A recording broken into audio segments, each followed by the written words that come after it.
Hi there folks.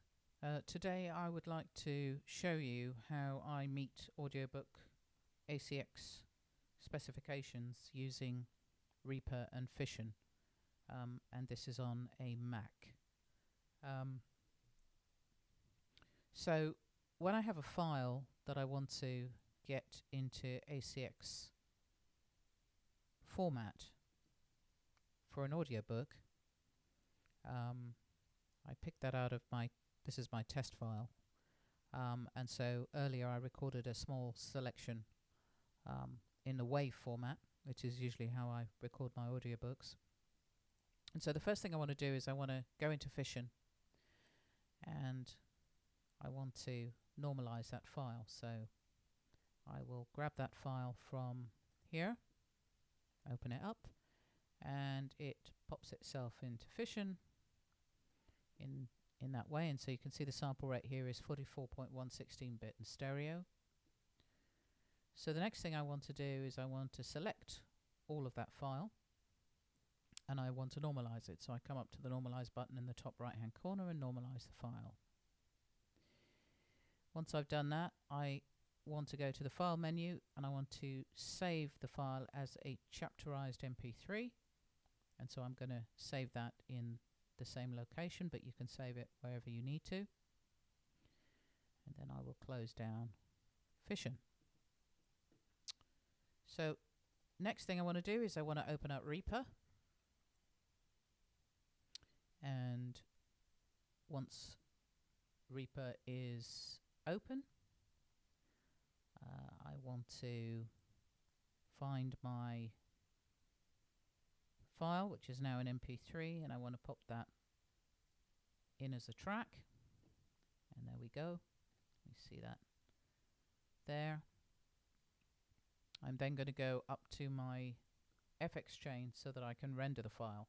Now there are plenty of videos on YouTube that can tell you all about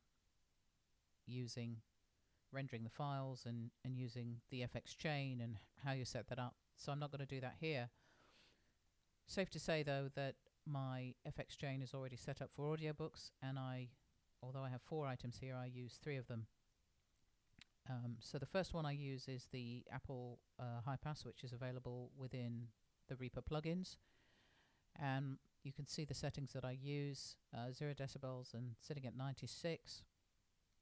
The second one is the L2 mono, that's from Waves, and I generally load a 16-bit moderate limiting, and I have those settings that you can see here. They seem to work very well for the files.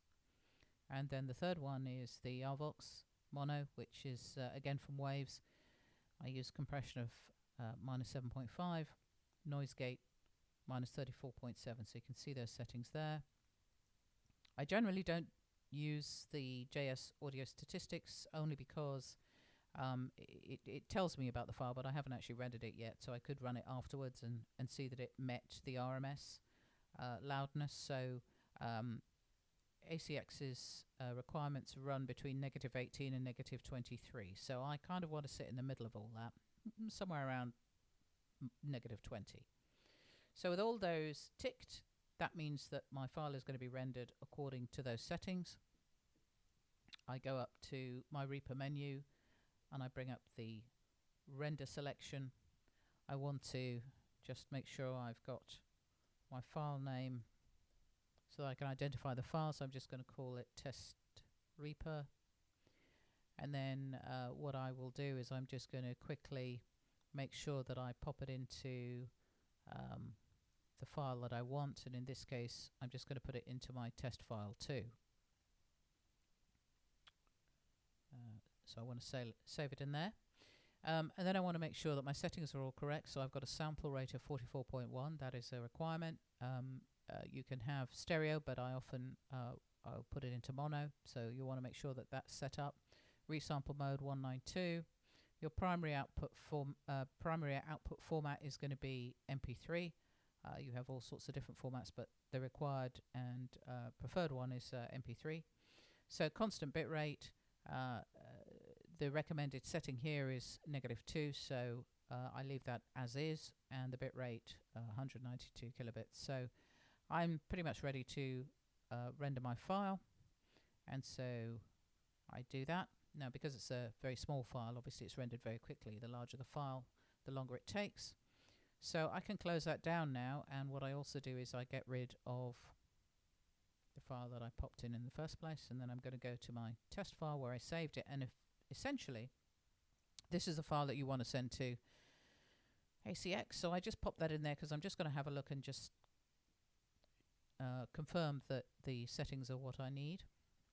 I can do that by listening to the file as well, but I wanted to go up to the Reaper menu, listed actions, show my action list, and in that action list I just want to have an analysis of what the RMS might be.